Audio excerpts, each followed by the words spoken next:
पाकिस्तान को आतंक की बीमारी से मुक्त करने के लिए पाकिस्तान के अवाम को आगे आना होगा, पाकिस्तान के नौजवानों को आगे आना होगा। सुख चैन की जिंदगी जियो, रोटी खाओ, वरना मेरी गोली तो है ही। चीज को लेकर कोई ना कोई बहाना लेकर, या आप अपने देश के अंदर ही कुछ बना रहे हो, किसी देश को अच्छा नहीं लग रहा, भाई तुम्हें क्या है, हम बना रहे, नहीं हम तुम्हें मारेंगे, आके लड़ाई हो जाती है। लड़ाइयां देखिए, वो नियम भारत की सरकार में चेंज हो गए थे। लेकिन आज हम बात करेंगे नरेंद्र मोदी जी के उस स्पीच की, जिन्होंने देखिए उन्होंने बहुत बड़ा मैसेज दिया। पाकिस्तान तो इसको आतंकवादी का नाम दे रहा है, बोलता है एक तो इनको नरेंद्र मोदी जी से बड़ा डर लगता है इसलिए ये नरेंद्र मोदी जी की इस बातों से इतने डरे हुए होते हैं कि भाई हर एक घंटे बाद DGISPR आके, एक तो मुझे ये समझ में नहीं आता, एक देश का सी बात है कि अभी जो पाकिस्तान है उसको थ्रेट अभी तक मौजूद है। हिंदुस्तान की तरफ से दोबारा पाकिस्तान पर हमले का खतरा मौजूद है, और मैं कोई हवाई बात नहीं कर रहा, बिल्कुल बहुत से जो डिप्लोमेटिक सोर्सेज हैं वो भी यही बता रहे हैं। और इसीलिए जो यूके के फॉरेन सेक्रेटरी हैं वो इसीलिए पाकिस्तान के दौरे पे आए, फिर यहाँ से वो भारत के दौरे पे भी गए। तो थ्रेट तो अभी तक मौजूद है, और शायद इसी थ्रेट की वजह से सिर्फ जनरल आसिम मुनीर साहब को फील्ड मार्शल नहीं बनाया गया, बल्कि जो एयर चीफ हैं जहीर अहमद बाबर सिद्धू साहब, उनकी जो मुद्दत मुलाजमत है उसमें भी इजाफा किया गया है, ताकि ये दोनों जो है उन्होंने इकट्ठे नेवी के चीफ के साथ मिलकर एक बहुत अहम किरदार अदा किया। तो कंटिन्यूटी कश्मीर के अंदर what they are doing is they are suppressing people in Kashmir. They are doing genocide in Kashmir. और जो वो बलूचिस्तान में अपनी प्रॉक्सीज के थ्रू, जो कि BLA है और BLF है, वो इंडिया की प्रॉक्सीज हैं। और एज ए नेशन हम इन प्रॉक्सीज का मुकाबला करेंगे, और हम जानते हैं हमारा दुश्मन जो है इन प्रॉक्सीज को यूज़ करके हमारे कंट्री के अंदर सैबोटाज फैलाना चाह रहा है। फर्स्ट थिंग, जहाँ तक बात रह गई, वो कह रहे हैं कि नौजवान नस्ल, हमारी नौजवान नस्ल अल्हम्दुलिल्लाह इतनी समझदार है, हम जानते हैं कि who is the terrorist, we are not the terrorist, they are the terrorist. ठीक है, India basically wants to be a regional बुली।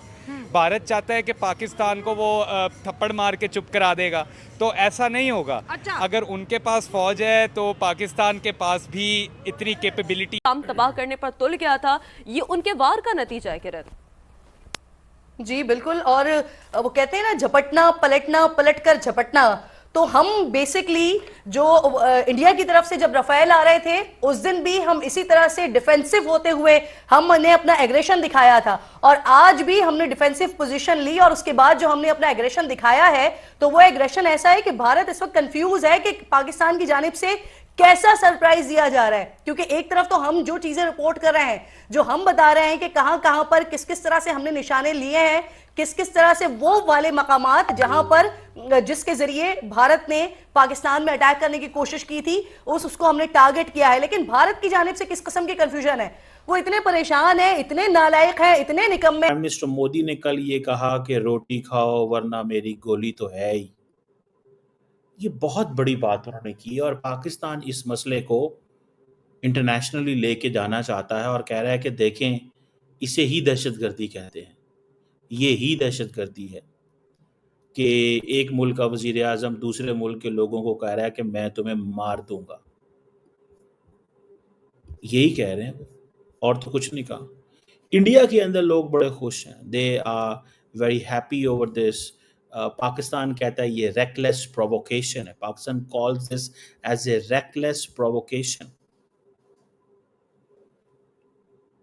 और मुझे ज़ाती तौर पे ये लगता है कि मोदी साहब ने अपने home town, home state Gujarat है, इतनी सलाहियत मौजूद है। सर, ऑपरेशन से दूर में हमने देख लिया किसके पास बॉर्डर के उस पार कितनी कैपेबिलिटी है उनकी आर्मी के पास, हमारे पास क्या कैपेसिटी है, हमारे पास क्या स्ट्रेटेजी है। लेकिन ये देखिए, मोदी साहब पाकिस्तानी यूथ को पुकार रहे हैं। ठीक है, यूथ सबको बड़ी प्यारी होती है। यूथ में क्या होता है, 16 से लेके 28-27 साल की जो जनरेशन होती है वो यूथ में आती है। उन्हें बोल रहे हैं कि टेररिज्म एक बीमारी है, इस बीमारी से आप लड़ो, वरना फिर मैं तो हूं ही। तो ये देखिए, मोदी साहब ने आज तक कभी किसी नेशन के लिए ऐसे वर्ड्स यूज नहीं किए। क्या वो हमें प्रोवोक करना चाहते हैं कि हम भी इसी तरह के नैरेटिव बिल्ड करना शुरू करें? मोदी साहब को एक ना डिलेमा है कि ये पाकिस्तान जो है ये भारत के अंदर दहशतगर्दी करवा रहा है, पाकिस्तान जो है वो फंडिंग कर रहा है, that is all wrong, that is all propaganda, इसमें कोई हकीकत नहीं है। बेसिकली रखने की कोशिश की जा रही है। तो जो अब पाकिस्तानी कौम का जो इत्तेहाद है वो उसमें बहुत से मुझे क्रैक पड़ते हुए नजर आ रहे हैं, खास तौर पे पॉलिटिकल फ्रंट पे। लेकिन इसके लिए ज़रूरी है कि जो पाकिस्तान में जो सियासी जमातें हैं वो आपस में कम से कम पार्लियामेंट की सतह पर इस सारी सूरत हाल पे खुलकर गुफ्तगू करें और कोशिश की जाए कि एक ऐसा माहौल क्रिएट किया जाए कि ये ना लगे कि जिस तरह हिंदुस्तान में जो हुक्मरान जमात है बीजेपी, उसने जो डेलीगेशंस बाहर जा रहे हैं उन डेलीगेशंस में अपोजिशन जमातों के जो लोग शामिल किए हैं तो वो अपोजिशन पार्टीज की लीडरशिप को पूछे बगैर शामिल किए हैं और उसमें एक तासुर ये आया कि जी जो रूलिंग बीजेपी है वो कुछ लोगों को शामिल कर रही है, कुछ लोगों को शामिल नहीं कर रही, तो अपोजिशन पार्टीज को कमजोर करने की या डिवाइड करने की कोशिश कर रही है। पाकिस्तान में जो डेलीगेशन गया उसमें तो अपोजिशन को शामिल ही नहीं किया गया। TGISPR इतना पारिक बंदा है, अल्लाह माफ करे, कि भाई इसको कोई और काम है नहीं, 24 घंटे ये कैमरे के आगे खड़ा होता है, हम ये कर देंगे, हम वो कर देंगे, हम यहाँ कर देंगे, हम वहां कर देंगे, लेकिन कर को बस पूरा दिन ये मीडिया के आगे खड़े होके छोड़ता ही रहता है। तो नरेंद्र मोदी जी की वो बातें तो बहुत सारी उसने की, लेकिन वो बात जो उन्होंने कही कि रोटी खाओ नहीं तो गोली तो बिल्कुल रेडी है, नहीं तो गोली खिलाऊंगा तुम लोगों को। देखिए, एक तो पाकिस्तान आतंकवादी है, आतंकवादी दिमाग से उसकी मीडिया और उसकी आर्मी अपने लोगों को किस तरीके से एक्सप्लेन कर रही है मोदी जी की इस बात को अभी टीवी चैनल्स। देखिए, उनकी बात साफ है मोदी जी कि भाई पाकिस्तान की जो आर्मी है, जो सेना है, वो तुम लोगों को यूज कर रही है, तुम्हारे रोटी के पैसे आतंकवादियों को दे रही है। देखिए, पाकिस्तान में आप बजट देखिए ना उनका जो एयर डिफेंस सिस्टम है वो इतना निकम्मा है कि पाकिस्तान के जो तैयारे हैं, जो ड्रोन्स हैं, हमने 77 गिरा दिए हैं। ये याद रखिएगा, 77 हम उनके ड्रोन्स गिरा चुके हैं। अभी भी उनके जो ड्रोन्स आ रहे हैं उनको भी हम मुसलसल गिरा रहे हैं। लेकिन वहां पर भारत में इस वक्त परेशानी मची हुई है क्योंकि उनका एयर डिफेंस सिस्टम नाकाम हो गया है, उसको हमने मजीद नाकाम भी बना दिया है, उनको हमारे तैयारे नहीं मिल रहे हैं, बिजली उनकी हमने तबाह बर्बाद कर दी है। 70%, आप समझ सकती है 70%। भारत हमसे 4 गुना ज्यादा है, एक बहुत बड़ा मुल्क है, अगर उसके 70% बिजली की मौतली की बात हो रही है तो ये बहुत बड़ी खबर है, ये बहुत बड़ी बात है। फिर इसी तरह से अगर हम उनके एयर डिफेंस सिस्टम की बात करते हैं, अगर हम 26 मकामात पर अटैक्स करने की बात करते हैं, और ये वो इत्तलात हैं, ये वो मुसद्दक़ा इत्तलात हैं जो हम तो बता रहे हैं, अपने एक्शन से भी बता रहे हैं, अपनी टीवी स्क्रीन पर भी बता रहे हैं, लेकिन भारतीय मीडिया खुद भी ये। अब सवाल सीधा सा, अगर तो पाकिस्तान का वज़ीर आज़म इसका जवाब ना दे तो नरेंद्र मोदी हीरो बन जाएगा और कहेगा जनाब के देखो मैं इतना बड़ा हूँ, मेरी तो कोई बात का जवाब भी नहीं देता। और अगर दे दे तो वो जो विशियस साइकिल है, एक नफरत, hate speech and all that, वो उसका हिस्सा बन जाएंगे। जरा अंडरस्टैंड करें इसको। इंडियंस के खुश होने की इसमें क्या ज़रूरत है? इंडियंस के खुश होने में इसकी क्या ज़रूरत है? इसकी सीधी सीधी एक बात है, ये मैसेज है पाकिस्तानियों को कि हम तुम्हें कभी भी कत्ल कर सकते हैं, हम तुम्हें। आप मुझे ये बताएं, दुनिया में कोई मुल्क इस तरह का है जो ये स्टेटमेंटें उसका वज़ीर आज़म दे सके? कोई एक दुनिया का मुल्क का वज़ीर आज़म दूसरे मुल्क को ये दे सके? नींबू की खानी पड़ी थी, लेकिन आज जैसे ही सुबह का आगाज हुआ है, यानी पहली पौ फटी है और उसके बाद पाकिस्तान ने आगाज किया है, और आगाज करने पे अब कुछ वक्त गुजरा है, अभी कुछ ही वक्त गुजरा है, और उसके बाद जिस तरह की इत्तलात आ रही हैं और जिस तरह से बौखलाहट का भारत शिकार हो गया है, ये हम कोशिश कर रहे थे मुसलसल, हम मुसलसल कोशिश कर रहे थे कि हम अमन पसंद मुल्क हैं, अमन के साथ बात आगे बढ़ाएं। आपके लोग मरे थे, आपके मुल्क में अगर कोई अटैक हुआ था, आपके पास अगर कोई वाकया हुआ था, हमारा ना लेना ना देना, लेकिन फिर भी हम कह रहे थे कि हम चाहते हैं कि आप ताउन करें, इसमें हम इन्वेस्टिगेशन करवा लेते हैं। हालांकि हमारा कोई लेना देना नहीं था, लेकिन भारत की जानिब से कहा जा रहा था कि क्योंकि आपने करवाया, क्योंकि भारत की हमेशा की ये आदत है। आज ये तारीख आ गई, आज ये दिन आ गया कि भारत को हमें बताना पड़ा कि तादाद जो है ना वो जीत की जमानत नहीं होती है। अच्छा, भारत को हमें ये बताना पड़ा। यहीं पर किरण, सबसे बड़ी खबर जो मेरे हिसाब से भारत दहशतगर्दी का इसलिए भारत के पॉइंट ऑफ व्यू के मुताबिक वो इसलिए शिकार है क्योंकि उसने लोगों को इतना सप्रेस किया हुआ है। जब आपको आपके राइट्स नहीं मिलेंगे कश्मीर में, जब आपके बड़ों को आपके सामने मार दिया जाएगा, डेफिनेटली वहाँ की जो अवाम है दे विल, जब उनके पास ऑप्शन नहीं होगी कोई, they are gonna pick up a gun, they will arm themselves, क्योंकि आप उनकी नस्ल कुशी कर रहे हैं। What is the problem? Problem की कॉज पे नहीं आ रहे, ये कह रहे हैं ये पाकिस्तान कर रहा है, ये पाकिस्तान कर रहा है। What is the cause of that problem? The cause is Kashmir.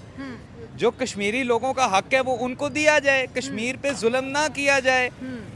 वो उठ मतलब के आपको लग रहा है जो मोदी साहब कहते हैं कि मैंने आर्टिकल 370 हटा दिया, 35 से हटा दिया, मैंने यहाँ पे डेवलपमेंट करवा दी, मैंने पत्थरबाजी रुकवा दी, मैंने टूरिज्म को बूस्ट किया, तो क्या वो कश्मीरी की राइट्स में नहीं आता?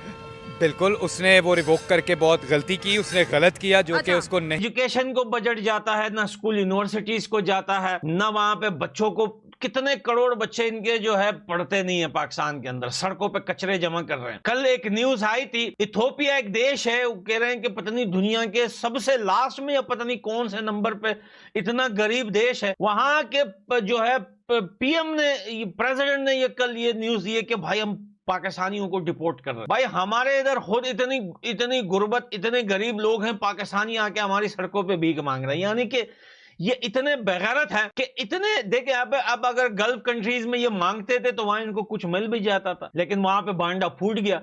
अब ये ऐसे गरीब देशों में जाके भीख मांग रहे हैं जहां पर खुद के पास लोगों के पास जॉब नहीं है, जहां खुद के पास लोगों के पास इतना जॉब है कि वो अपनी फैमिली को संभाल सके, ये लोग वहां पे जाके भीख मांग रहे हैं। अब मोदी जी की ये जो बात थी ना कि रोटी खाओ, पाकिस्तान की आर्मी जो है वो, आप उसको समझ नहीं रहे मोदी को। वो माहौल को गरमाना चाहता है, कहता है मैं नहीं छोड़ूंगा।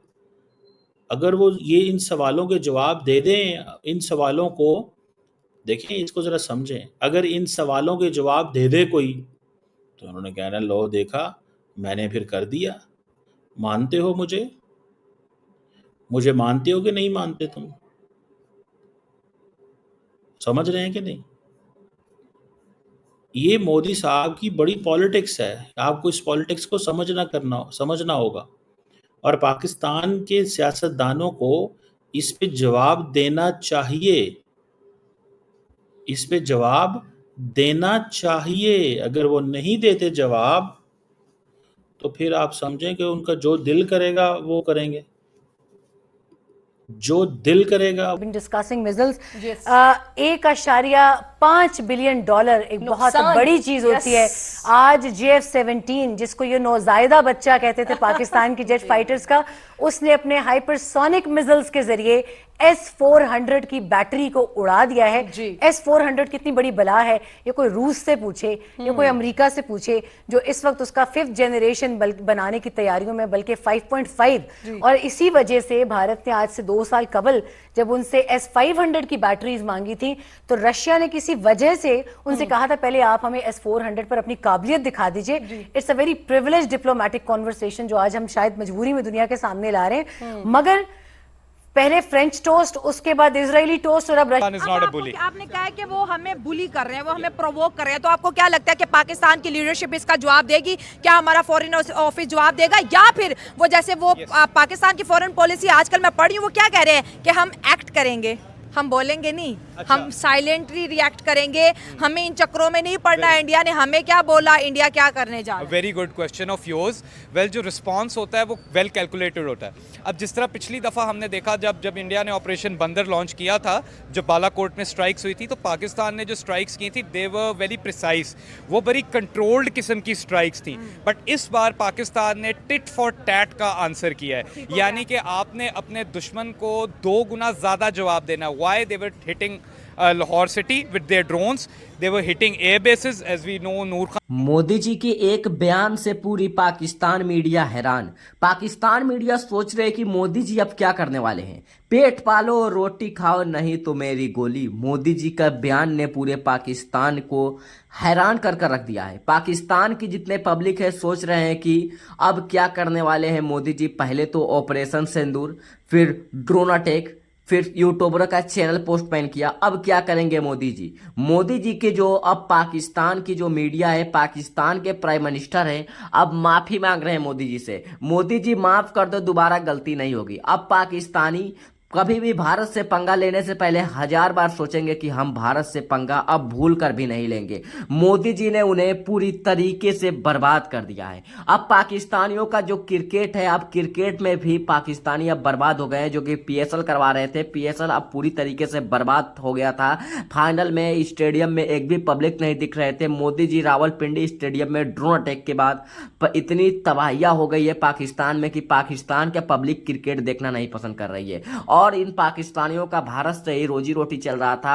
जो तनवीर अहमद बोल रहा था कि हमें भारत की व्यूज की कोई जरूरत नहीं है, अब तनवीर अहमद रोकर माफी मांग रहा है। मोदी जी हमारे चैनल को ओपन कर दो, हम तो भिखारी हो गए हैं, अब हमारी रोजी रोटी कैसे चलेगा। इन पाकिस्तानियों भिखारियों कंगाल देश है जो पाकिस्तान है, और पाकिस्तान भारत से पंगा ले लेता है। भारत से पंगा लेकर पाकिस्तान अब माफी मांग रहा है, सोच रहा है कि हमसे बहुत ही बड़ी गलती होगी, अब तो हमें एक टाइम की रोटी खाने के लिए भी लाले पर जाएंगे। अब पाकिस्तानी क्या करे, अब पाकिस्तानी मीडिया एकदम से हैरान हो गई है। पाकिस्तान मीडिया की रोजी रोटी चल नहीं रही है।